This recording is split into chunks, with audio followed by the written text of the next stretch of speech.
Hello बच्चों, ये प्रश्न को देखते हैं। तो प्रश्न में दरकार नीचे दिए गए उदाहरणों को उनके गुणों से मिलाइए तथा एक को चिन्हित करें जिसका उचित रूप से मिलान नहीं है। तो पहला में क्या दरकार है, फ्रीडल क्राफ्ट अभिक्रिया के लिए उत्प्रेरक AlCl3। दूसरा क्या दरकार, दुर्बल मोनोबेसिक अम्ल H3BO3। तीसरा क्या दरकार, बोरान का संकर ऋणायन हाइड्राइड NaBH4। और डी क्या दरकार, बोरान का हाइलाइड जो द्विलक के रूप में होता है BCl3। आइए मुख्य अवधारणा की चर्चा करते हैं। मुख्य अवधारणा। तो प्रश्न में क्या दरकार, नीचे दिए गए उदाहरण को उनके गुणों से मिलाया तथा एक को चिन्हित करें जिसके रूप में सही मिलान नहीं है। तो यहाँ पे हमें क्या देखा, उदाहरण दे रखे हैं और उसके गुण से इनको मिलाना है। तो कौन सा हमारे सही नहीं है वो हमें बताना है। तो पहला क्या दे रखा है, फ्रीडल क्राफ्ट अभिक्रिया के लिए उत्प्रेरक AlCl3।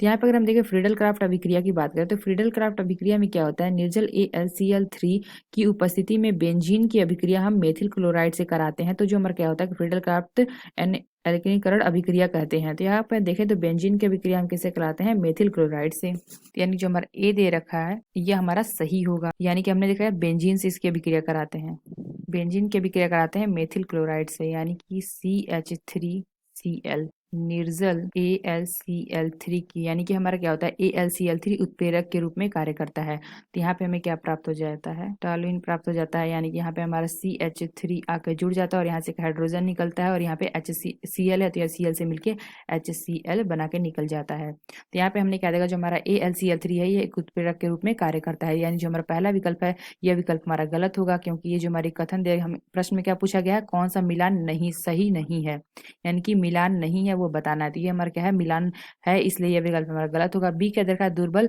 मोनोबेसन अम्ल। तो दुर्बल मोनोबेसन अम्ल और हमें क्या दे रखा है, H3BO3 यानी कि बेरिक अम्ल।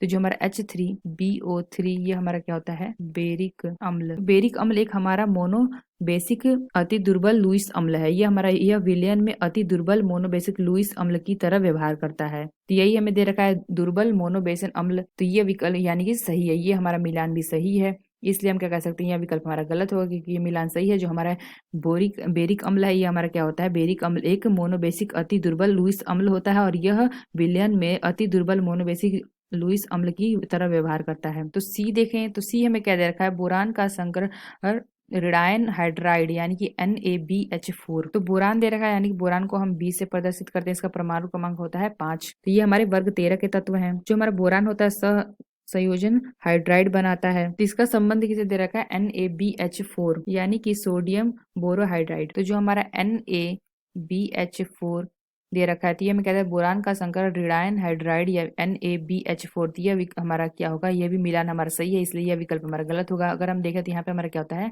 Na पे प्लस आ जाता है और यहाँ पे अगर हम देखें तो BH4 यानी कि जो हमारा ये B है और यहाँ से हमारा एक H है और यहाँ पे अगर हम देखें और एक H है और एक H हमारा यहाँ, इस पे हमारा क्या होता है माइनस। तो बोरान का संकर ऋणायन हाइड्राइड होता है जो NaBH4 यानी कि सोडियम बोरोहाइड्राइड। तो जिसको हम ऐसे प्रदर्शित करते हैं तो यानी कि ये हमारा विकल्प गलत होगा, क्योंकि ये भी हमारा मिलान सही है। तो डी के अंदर का बोरान का हाइलाइड जो द्विलक के रूप में होता है BCl3। तो अगर हम डी की चर्चा करें तो यहाँ पे क्या दे रखा है कि बोरान का हाइलाइड। तो जो हमारे बोरान का हाइलाइड होता है दिलक के रूप में नहीं पाया जाता है। तो बोरान का हाइलाइड यानी कि अगर हम मानते हैं बोरान और यहाँ पे कोई हमारा हाइलाइड लगा होता है, यानी क्लोरीन ब्रोमीन आयोडीन कुछ भी हमारा हो सकता है, तो ये हमारा क्या होता है, द्विलक के रूप में नहीं होता है। क्यों नहीं होता है, क्योंकि जो हमारा बोरान है इसका आकार छोटा होता है। जो हमारा बोरान हाइलाइडो में क्या होता है, बोरान के संयोजी कोष में केवल 6 इलेक्ट्रॉन उपस्थित होते हैं, तो ये इलेक्ट्रॉन न्यून होते हैं तथा लुईस अम्ल के समान व्यवहार करता है। तो जो हमारा बोरान का हाइलाइड होता है ये हमारा क्या होता है, द्विलक के रूप में नहीं होता, क्योंकि इसका आकार जो होता है वो हमारा क्या होता है, छोटा होता है। यानी कि जो हमारे बोरान के हाइलाइड होते हैं, बोरान हाइलाइड